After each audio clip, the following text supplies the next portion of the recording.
صدر ٹرمپ نے ری ہیفنیٹ کر دیا ہے بھارت کو اور پاکستان کو، جو بہت ہی زیادہ اریٹیٹ کرتا ہے ہندوستان کو. سمجھتے ہیں کہ یہ بھارت اتنا بڑا ہو گیا، دنیا کی تیسری بڑی معیشت ہے، تو پاکستان اور ہمارا کسی قسم کا تقابل نہیں ہونا چاہیے، ہمارے ساتھ جوڑنا نہیں چاہیے پاکستان کو.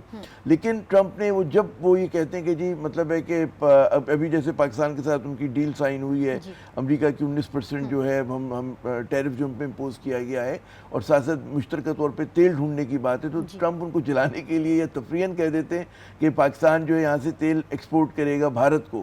ہو سکتا ہے کہ آنے والے 8-10 سال میں 20 سال میں یہ چیزیں حقیقت کو روپ دھار دیں. یہ کہنا غلط نہیں ہوگا کہ یہ جو سلسلہ ہے یہ وقتی طور پر نہیں ہوگا، یہ تناؤ جو ہے وقتی طور پر برقرار نہیں رہے گا تسلسل کے ساتھ جو چل رہا ہے ابھی؟ یہ آپ درست فرما رہی ہیں کہ میں نہیں سمجھتا کہ ہم لوگ جو پاکستان میں بہت زیادہ ایکسائٹمنٹ ہے کہ بھارت اور ان کا رابطہ ٹوٹ گیا، ایسا نہیں. ہمیں حقیقت پسندانہ طریقے سے اپنی ڈپلومیسی کو دیکھنا چاہیے. ہمارے لیے جو ایک مثبت بات ہوئی ہے کہ ہمارا جو بینڈ وڈتھ بہت سکڑ گیا تھا اس کے ساتھ، امریکہ کے ساتھ جو بائیڈن دور میں، وہ ذرا سا بحال ہوا ہے. لیکن آپ یہ سمجھیں کہ ہمارے اپنے انٹرسٹ ہیں، ہمارے اپنے تضادات ہیں امریکہ کے ساتھ خارجہ پالیسی میں، کچھ پوائنٹ آف کنورجنس ہیں، کچھ پوائنٹس آف ڈائیورجنس ہیں. تو کون سی چیز کہاں پہ ڈومینیٹ کر جاتی ہے، تو وہ بھی مطلب دیکھنا ہے. کیونکہ ایک ایریٹک پرسنالٹی ہے ٹرمپ صاحب بھی، اور ان کے بارے میں اگر آپ یہ بالکل سکون سے کہیں کہ جی ہمیشہ وہ ایسے ہی رہیں گے. جیسے بھارت کو میں کہتا کہ اریٹیٹ کرنے کے لیے انہوں نے یہ بات کی، پھر وہ بار بار جب وہ سیز فائر کی بات کرتے ہیں، تو میرے خیال میں جو میں نے آخری گنا تو 29 بار تو کہہ چکے ہیں وہ یہ بات، ہو سکتا ہے زیادہ اب کہہ چکے ہوں.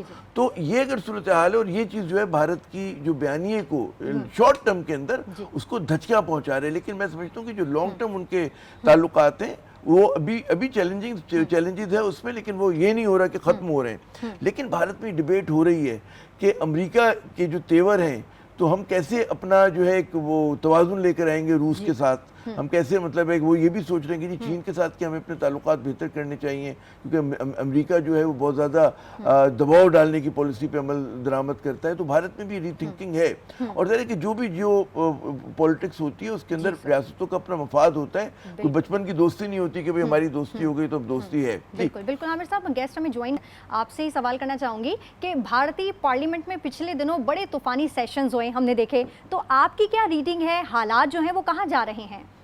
دیکھیں، یقیناً ایک بڑی جمہوریت ہے، وہاں پہ ڈیبیٹ بڑا کھل کر ہوتی ہے. اور آپ نے دیکھا کہ مودی صاحب پہ دو طرح سے تنقید ہو رہی ہے. ایک تو جو وہاں کی روایتی اپوزیشن ہے لیڈ بائی کانگریس وہ کر رہی ہے. پھر مودی صاحب کو ود ان ہندوتوا جو ان کی فیملی ہے، سنگھ پریوار، اس کی جانب سے بھی تنقید کا سامنا ہے. تو دو محاذوں پر وہ دباؤ کا شکار ہے. لیکن اس کے باوجود میں نہیں سمجھتا کہ کوئی آپ ایک دم دھماکہ خیز قسم کی تبدیلی دیکھیں گی بھارت کے اندر. سپٹمبر میں یقیناً وہ 75 برس کے ہو رہے ہیں، لیکن وہ 75ویں سالگرہ مناتی سپٹمبر میں، یہ نہیں ہوگا کہ وہ رخصت ہو جائیں گے. ہاں، ان پہ دباؤ میں اضافہ ہو جائے گا. ان کے بارے میں کہا جائے گا کہ جی آپ جو ہیں، آپ نے اسی گولی سے جو ہے کئی بڑے جو بی جے پی کے رہنماؤں کو جو ہے ختم کیا ہے، الگ کیا ہے، تو آپ بھی مطلب you have to walk the talk. یہ ان پہ بالکل یقیناً دباؤ آئے گا. پھر ان کے اندر جو ہے کہ کون جانشین ہوگا جب آپ ڈکلائن پر ہوتے ہیں، جب آپ عمر کے حصے میں آتے ہیں کہ پتہ ہے جی آپ کو جانے یو آر ناؤ 75، اب 1-2 برس 3 برس تو آپ کو کھینچنا ہے. تو with in the B J پی میں دیکھ رہا ہوں کہ جو جانشینی کی کشمکش ہے اس میں تیزی آئے گی. اور اس میں جو آر ایس ایس ہے، سنگھ پریوار کی اور دیگر جماعتیں ہیں، وشوا پرساد ہوگی، اور جو ان کے اور گروپس جو ہیں، جو ان کے ملیٹنٹ گروپس ہیں، وہ بھی جو ہیں، ایک تو نام بڑے مشکل مجھے یاد نہیں رہتے اس کے، وہ تمام کے تمام اپنا جو ہے اس پہ دباؤ ڈالیں گے کہ جی ہمارا وہ کوئی کہے گا جی جو ان کے یو پی کے وہ ہیں یوگی پتہ نہیں کیا آدتیہ صاحب، ان کو سپورٹ کر رہا ہوگا، کوئی امت شاہ کو سپورٹ کر رہا ہوگا وہاں پر. تو وہاں پر ایک اس قسم کی وہ بھی ایک ڈائسی سچویشن ہوگی مودی کے لیے. تو Modi is a leading star of Hindutva politics now. Hindutva سیاست ہے وہاں پر، وہ بھی بہت چلے گی، کیونکہ وہاں پر جس طرح کا زہر بو دیا گیا ہے جو کہ ان کے اپنے فیبرک کو بھارت کے نقصان پہنچا رہا ہے. کہ وہ ایک سیکولر اپنے آپ کو ڈیموکریسی کہتے تھے، وہ ہم جیسے لوگ ہمیشہ سے کہتے ہیں کہ جعلی سیکولرزم تھا ان کا بھی، لیکن جیسا بھی تھا تو ان کی اپنی فیبرک کو نقصان پہنچا رہے. اور اس کے ساتھ ساتھ جو ان کے اندر ودن جو ہے اندر جو ٹسل ہے وہ بھی بہت زیادہ ہے. لیکن ساتھ ساتھ میں عامر صاحب ہم یہ بھی دیکھ رہے ہیں کہ عوام بھی بڑی تعداد میں سڑکوں پر نکل آئے آپریشن سندور کے بعد، اور کافی مخالف ہو گئے ہیں مودی کے. دیکھیں، مودی کا جو ہے نا وہ ابھی بھی میں سمجھتا ہوں کہ وہ بھارت کے ایک larger then life political leader ہے، اور ان کا ایک کلٹ فالوئنگ ہے. وہ کلٹ فالوئنگ جو ہے کاؤ بیلٹ آپ ان کو جو کہہ لیں، جو ان کے انتہا پسند ہندو ہیں یا جو اپنے آپ کو فنڈامنٹلسٹ ہندو ہیں، ان میں مودی اسی طرح سے مقبول ہے. مودی کی جو ریٹرکس ہیں جو وہ اپنا بیانیہ بناتے ہیں جی پاکستان دشمنی ہے، مسلم دشمنی ہے ان کی، بنگالی مسلمانوں کے ساتھ ظلم کرتے ہیں، اس کے حوالے سے عامر ان صاحب کا ہمارے گیسٹ نے جو ہے وہ چلیے ہمیں بڑی اچھی جوائن کر بات لیا ہے۔ ہے۔ مسعود صاحب بہت شکریہ، آپ نے ہمیں جوائن کیا ہے۔ مسعود صاحب، جوہری اور دفاعی تعاون سے لے کر خلا تک بھارت اور امریکی اتحاد ہے، یہ سرد مہری کی کیا وجہ ہے؟ کیا یہ وقتی ہے یا پھر خلیج گہری ہو سکتی ہے؟ فی الحال تو وقتی ہے، لیکن یہ کہ یہ درمیان اختلافات گہرے ہو سکتے ہیں۔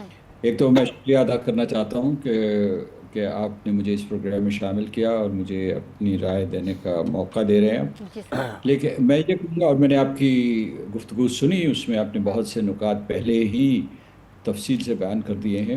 میں صرف یہاں یہ کہنا چاہتا ہوں کہ جو طویل تعلقات ہوتے ہیں اس کے بارے میں صرف قیاس آرائی کی جا سکتی ہے، کیونکہ آج کل جو ہے بین الاقوامی امور میں اتار چڑھاؤ بہت تیزی سے ہوتا ہے، اور اس کے بارے میں کوئی کسی قسم کی پیشین گوئی نہیں کی جا سکتی۔ جی لیکن جو رجحانات ہے، ایسے ہی لگ رہا ہے کہ امریکہ سوچ سمجھ کے فیصلہ کرتا ہے۔ میں گزشتہ کئی دنوں سے یہ کہہ رہا ہوں کہ جب میں امریکہ میں تھا گزشتہ برس تک، تو میں وہاں سینٹ کام سے بھی رابطے میں تھا، اس کے بعد پینٹاگون سے، اسٹیٹ ڈپارٹمنٹ میں، تو میں نے ایک چیز محسوس کی تھی کہ اگرچہ اس وقت جو ہے ہندوستان کا اجارہ تھا اور ہر آدمی ہندوستان کا بیانیہ دہرا رہا تھا، بالخصوص جو ان کی نیشنل سیکیورٹی کونسل تھی اور اس کی جو تقلید میں اسٹیٹ ڈپارٹمنٹ میں ہندوستان کا دفاع کرتا رہتا تھا، لیکن وہاں ایک متوازی سوچ بھی چل رہی تھی کہ ہندوستان نہ چین کے سلسلے میں ان کی مدد کر سکے گا، نہ چین کے سامنے کھڑا ہوگا، نہ اس کی نیت ہے اس سلسلے میں، نہ پولیٹیکل ول ہے۔ اور دوسرے یہ تھا کہ لوگوں کو استعداد کے بارے میں بھی شک ہو رہی تھی، نیت کے اوپر تو شک تھا ہی تھا۔ پھر یہ ہے کہ اس نے روس کے سے تیل اور گیس خریدا اور مہنگے داموں بیچا، ریفائن کر کے بھیجا۔ یعنی جو یوکرین کی جنگ تھی جس میں امریکہ بھی شریک تھا، مغربی یورپ کے ممالک بھی شریک تھے، وہ ہندوستان نے اپنی منفعت کے لیے استعمال کی۔ تو ایک تو یہ تھا، دوسرا یہ تھا کہ جو اسٹریٹجک پارٹنر اس کے تھے گلوبل ساؤتھ کی لیڈرشپ ادھر کر رہے تھے، کہہ رہے تھے کہ جناب ہم ایک نیا متبادل عالمی مالیاتی نظام بنائیں گے، انٹرنیشنل فائنینشیل انسٹیٹیوشنز نئے سرے سے ترتیب دیں گے، ڈالر جو ہے اس کی کرنسی کے مقابلے میں کوئی کرنسی انٹروڈیوس کریں گے، نیو ڈیولپمنٹ بینک قائم کیا ہے برکس نے، اس میں ہندوستان پیش تھا۔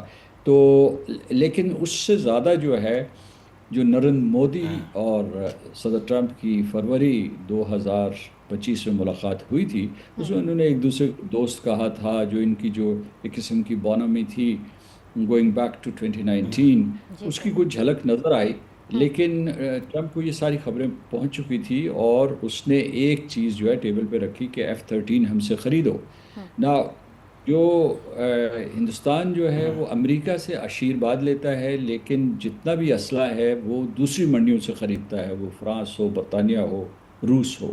تو انہوں نے F-13 خریدنے سے انکار کر دیا، کہا کہ یہ ہمارے علاقے کے لیے موافق نہیں ہے۔ اور اس کے بعد جو ہے جب یہ مئی میں پاکستان ہندوستان کے درمیان جنگ ہوئی اور ہندوستان نے گھٹنے ٹیکے مارکو روبیو کے سامنے کہ کسی طریقے سے پاکستانیوں کو کہو کہ یہ جنگ ختم کر دیں، اس کے شواہد موجود ہیں۔ جے ڈی وینس جب ان سے بات کی تو اتنا سفارتی لحاظ بھی انہوں نے نہیں رکھا کہ اس کے بعد جو ہے صدر ٹرمپ کا اور امریکہ کا شکریہ ادا کر دیں کہ انہیں اتنی بڑی آفت سے بچایا۔ کیونکہ جو آج کل جو لوک سبھا میں نریندر مودی تقریر کر رہے تھے تو اس میں انہوں نے یہ کہا کہ وہ جے ڈی وینس نے کہا کہ پاکستان بہت سخت حملہ کرنے والا ہے، اور اس کے بعد جو پھر انہوں نے جھوٹ کا سہارا لیا کہ ہم نے تو پاکستان کے تمام دفاعی نظام کو نیست و نابود کر دیا۔ تو اس جو نقطہ ہے وہ یہ ہے کہ اس قسم کی بدعہدی جس کی وجہ سے صدر ٹرمپ بالکل نریندر مودی کے خلاف ہو گئے ہیں، وہ کہتے ہیں کہ جناب ہم نے آپ کو امریکہ میں بڑے بڑے مجمع دیے، آپ کو دفاعی ٹیکنالوجی دی، حساس ٹیکنالوجی دی، آپ شکریہ بھی نہیں ادا کر سکے۔ تو یہ ایک تو تعدیبی کارروائی ہے، ہمارے لیے جو ہے یہ جزا تھی، ان کے لیے تعدیبی کارروائی تھی، اور اس میں تیل کا خاص طور سے روس کے تیل کا خاص طور سے ذکر کیا گیا ہے۔ تو اس لیے یہ ہے کہ اس وقت جو رجحانات ہیں وہ یہ ہے کہ پاکستان کا قد کاٹ بڑھایا جا رہا ہے، ہندوستان کو جو ہے اس کی اپنی جگہ پہ لایا جا رہا ہے، اور ہندوستان اسی وجہ سے میں آپ کو بتاؤں گا کہ بھاگتا ہوا، جے شنکر ہے بھاگتا ہوا SCO کے جو وزارتی اجلاس تھا اس سے ایک دن پہلے چین کے نائب صدر خان جی چنگ کے پاس گئے جی اور سر ان کو معافی نامہ اپنا جمع کروایا. ان کا ہم تو ایشیا کی دو بڑی طاقتیں ہیں, ہم ایک دوسرے کے ساتھ مل کے تعاون کے ذریعے جو ہے عالمی معاملات کو حل کریں گے. اور انہوں نے کہا کہ ہم دونوں ایک دوسرے کے قریبی ساتھی ہیں یا قریبی پارٹنرز ہیں, اور کسی تیسری طاقت کو اجازت نہیں دیں گے کہ وہ اس کو ڈسرپٹ کر سکے. تیسری جی طاقت تو بالکل امریکہ تھی. تو یہ میں پس منظر آپ کو بتا سکتا ہوں. بالکل بالکل مسعود صاحب آپ ہمارے ساتھ موجود رہے گا, اس پر ہم مزید بھی بات کریں گے. یہاں لیں گے ایک چھوٹا سا بریک, آپ ہمارے ساتھ رہیے گا.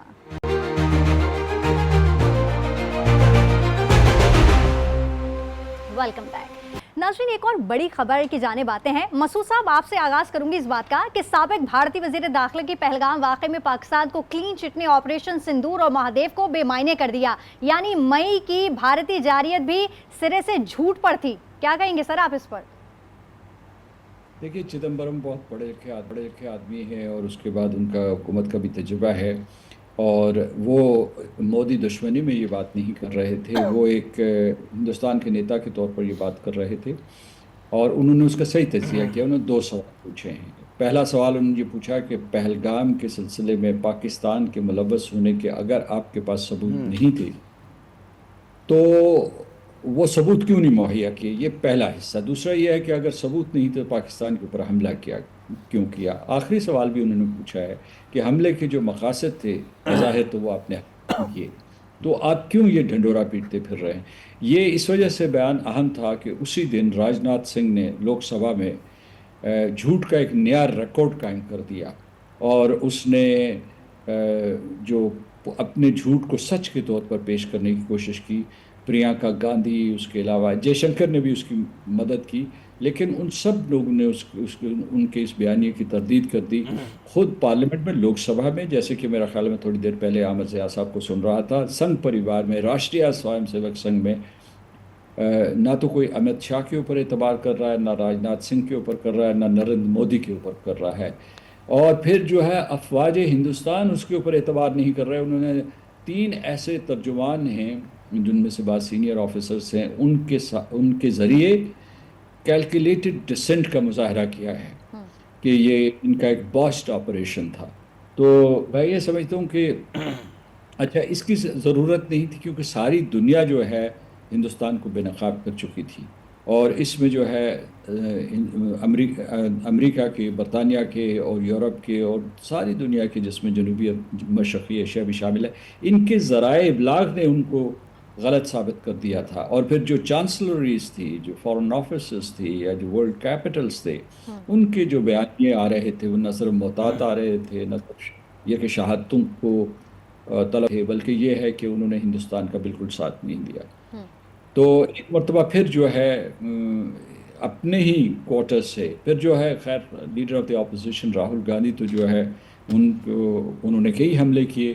اور کیا مزے کا خیز بات ہے کہ پوری تقریر جو نریندر مودی نے کی ہے لوک سبھا میں, اس میں ایک مرتبہ بھی پہلگام کے جو وکٹمز تھے ان میں سے کسی ایک کا بھی ذکر نہیں کیا.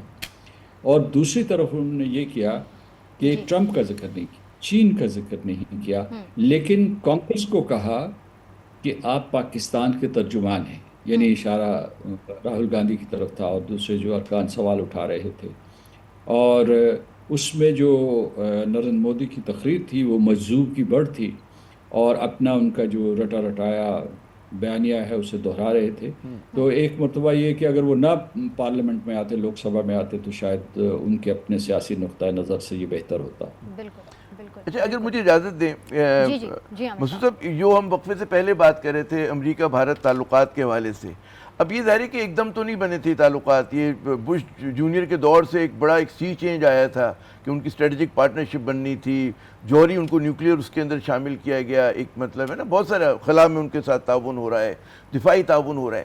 ایک دم ٹرمپ کیوں مطلب ہے اس پوزیشن پر آ گئے کہ جہاں پہ وہ کہتے ہیں نا انٹیگنائز یا اریٹیٹ کر رہے ہیں, چلے انٹیگنائز تو بڑا مشکل لفظ ہے, کہ اریٹیٹ زیادہ کر رہے ہیں اس کی بھارت کی قیادت کو, اور وہ جو ان کو بڑا کہتے ہیں نا اس بات پہ ناراض ہیں کہ پاکستان کو ری ہائفنیٹ کر دیا انڈیا اور پاکستان کو ٹرمپ نے. تو کیا وجہ ایک دم یہ جو سی چینج میں کہوں گا بے شک یہ ایک کل وقتی ہو کہ کیا وجہ آپ دیکھ رہے ہیں اس کی؟ ہندوستان نے شور مچایا تھا کہ صدر ٹرمپ نے پاکستان اور ہندوستان کو ری ہائفنیٹ کر دیا ہے. پاکستان نے اپنے آپ کو ہندوستان سے ڈی ہائفنیٹ کر دیا. جس طریقے سے پاکستان کے سیاسی اور سفارتی محاذ پہ کامیابیاں ہوئی ہیں، جی ہم تو ان سے ڈی ہائفنیٹ ہو گئے ہیں. ہماری تو ایک الگ ٹریجیکٹری چلی ہے امریکہ کے ساتھ، ہاں وہ تجارت کے حوالے سے ہو، وہ تیل کے حوالے سے ہو، وہ اس کے علاوہ جو ہے اور دوسرے شعبوں میں کرپٹو کرنسی میں جو ہم تعاون کریں گے، اس کا تو ہندوستان کے ساتھ کوئی تعلق نہیں ہے. اور پھر یہ ہے کہ میں ہمیشہ اس کا حوالہ دیتا رہتا ہوں کہ جب میں امریکہ میں سفیر ہوتے ہوئے جنرل کوریلا سے ملا تھا، تو وہاں جو ہے اور اس کے بعد ان کے جو ہے کوئی تقریباً 3-4 گھنٹے تک میرا ان کے ساتھ ڈائلاگ ہوا تھا، ان کی اپنی ٹیم کے ساتھ. تو میں اس بات پہ بڑا حیران ہوا کہ ان کا ورلڈ ویو تقریباً وہی تھا جو پاکستان کا تھا، کہ مطلب یہ علاقہ ہے وسطی ایشیا سے شروع ہو کے مغربی ایشیا، مشرق وسطیٰ، شمالی افریقہ، یہ سارے کا سارا خطہ جو بنتا ہے اس میں پاکستان بہت اہم ملک ہے.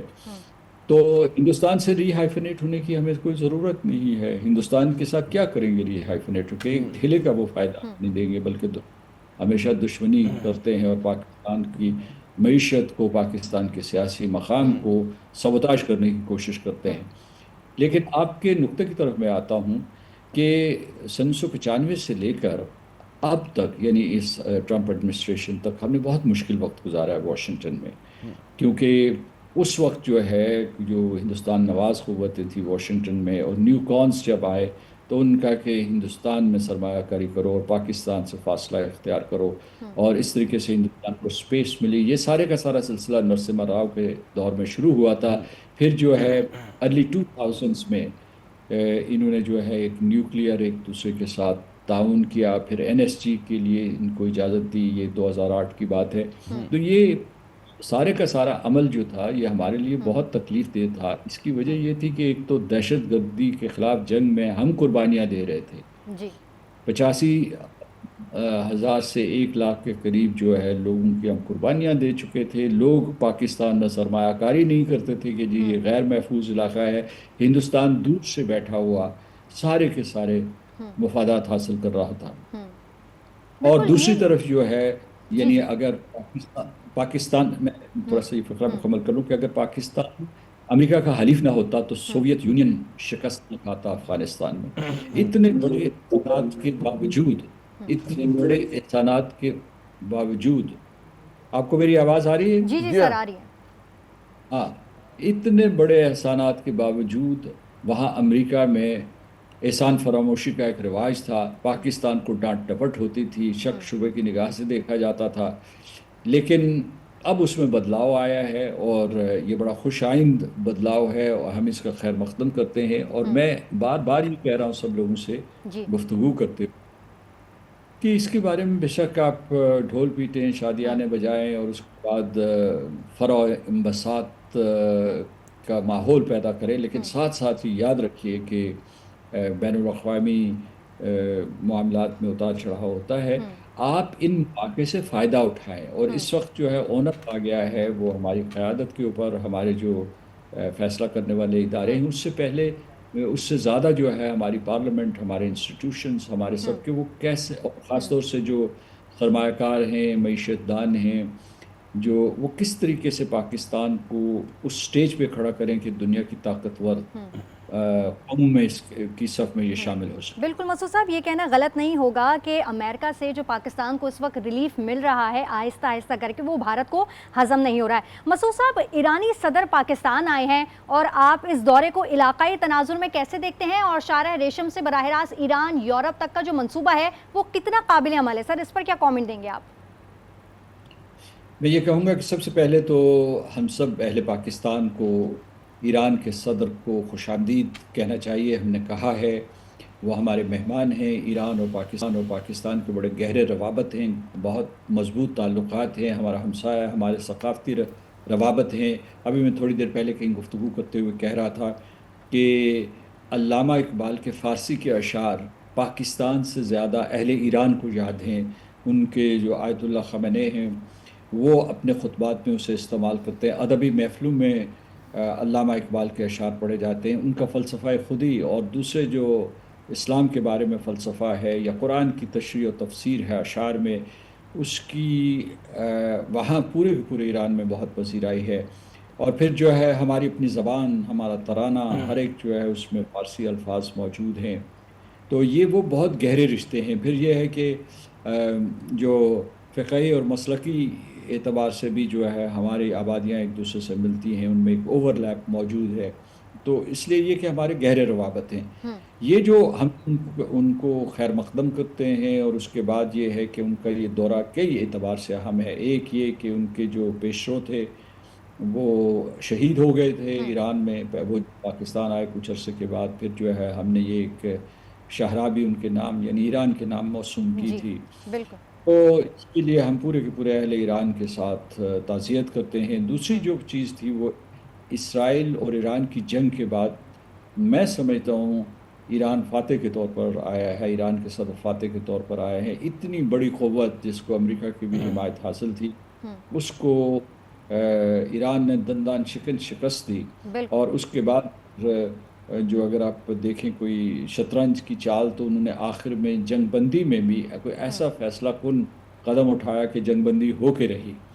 تو اور دوسرا یہ ہے کہ جو پاکستان کا اعزاز ہے، میں اس بات پہ بہت خوش اپنے آپ کو محسوس کرتا ہوں کہ جب deputy prime minister Ishaq Dar sahab اور Marco Rubio secretary of state ان کی ملاقات ہوئی، تو جو امریکہ کی طرف سے اعلامیہ جاری کیا گیا اس میں کہا گیا کہ ہم پاکستان کا ایران کے سلسلے میں سفارتی کردار اور ثالثی کا شکریہ ادا کرتے ہیں، جس کا مطلب یہ ہے کہ اگرچہ وہ گفتگو جو ہے پس پردہ ہوئی ہوگی، پاکستان نے ایران اور امریکہ کے درمیان کشیدگی کو کم کرنے کے لیے ایک اہم اور حساس کردار ادا کیا ہے۔ تو اس کا انہوں نے ویسے بھی کہا کہ ہم پاکستان کی جو ہے عالمی اور دوستو صاحب، میں اگر خطا کلامی کی اجازت دیں، بہتر اگر پاکستان ایران کے تعلقات یقیناً بڑی دہائیوں سے پاکستان کی خواہش ہے کہ تہران اسلام آباد میں قربت ہو، لیکن ایک مشکل یہ ہے کہ ظاہر ہے کہ امریکی سینکشنز ہیں، اور اس کے ہوتے ہوئے اگر پاکستان ان سے زیادہ تجارتی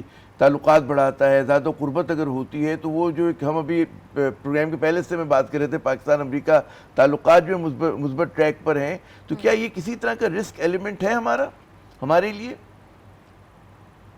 نہیں، ہمارے لیے نہیں ہے، بلکہ یہ ہے کہ جو صدر ٹرمپ اپنے بیانات گاہے بگاہ تبدیل کرتے رہتے ہیں، لیکن جو ہی جنگ بندی ہوئی تھی اس کے فوراً بعد انہوں نے یہ کہا تھا کہ ایران جو ہے افسودگی کے اوپر کوئی معاہدہ کر لے، یورینیم کی افسودگی کے اوپر کوئی معاہدہ کر لے، تو وہ ان کو tens of billions of dollars دینے کے لیے تیار ہیں، تاکہ وہ کسی طریقے سے اپنی جو ہے جوہری توانائی حاصل کر سکے۔ تو یہ بھی انہوں نے پیشکش کی تھی۔ ٹھیک ہے۔ اور اچھا دوسرا یہ ہے جی سر بولیے۔ کہ تھوڑا سا ایک فقرہ مکمل کر لوں، یہ بھی جی کہا سر۔ تھا ایران کے اوپر جو معاشی پابندیاں ہیں میں وہ ختم کرنے کے لیے تیار ہوں۔ تو اس کا ہم نے اس وقت خیر مقدم کیا تھا کہ اگر یہ اس قسم کی پیش رفت ہوتی ہے، کسی طریقے سے امریکہ اور ایران کے درمیان معاہدہ ہوتا ہے، تو ہماری جو Iran Pakistan gas pipeline ہے اس سے پابندی اٹھ جائے گی، اور پاکستان اس طریقے سے ایران کی گیس سے فائدہ اٹھا سکے گا۔ اور یہ منصوبہ جو ہے بڑے عرصے سے معرض تعطل میں ہے، یہ پھر جو ہے اسے پایا تکمیل تک پہنچایا جا سکتا ہے۔ جی آپ کچھ کہہ رہی تھی، جی معاف مسعود کیجیے گا۔ صاحب، سوال میرا یہ تھا کہ کیا بھارت کے لیے روس اور امریکہ سے جو تعلقات میں توازن اتنا ہی بڑا چیلنج ہے جتنا پاکستان کے لیے امریکہ اور چین کا ہے؟ نہیں، بھارت جو ہے وہ بہت چالاک اور عیار ہے، اب تک کم از کم رہا ہے، تو اس نے ان تمام تعلقات کو سنبھالا ہے کسی طریقے سے۔ اور ہمارے پاس، میں تو اپنا نقطہ نظر میرا یہ ہے کہ ہمارے پاس کوئی چیلنج نہیں ہے، اس کے کئی وجوہات ہیں۔ ایک تو یہ کہ 1960 سے لے کر اب تک جو ہے یہ مطلب 6 دہائیوں سے زیادہ عرصہ گزر گیا ہے، ہم نے ان دونوں ممالک کے درمیان توازن رکھا ہے، وہ چین اور امریکہ کے درمیان کسی نہ کسی طریقے سے، اور ہمارے یہ طویل ترین تجربہ ہے۔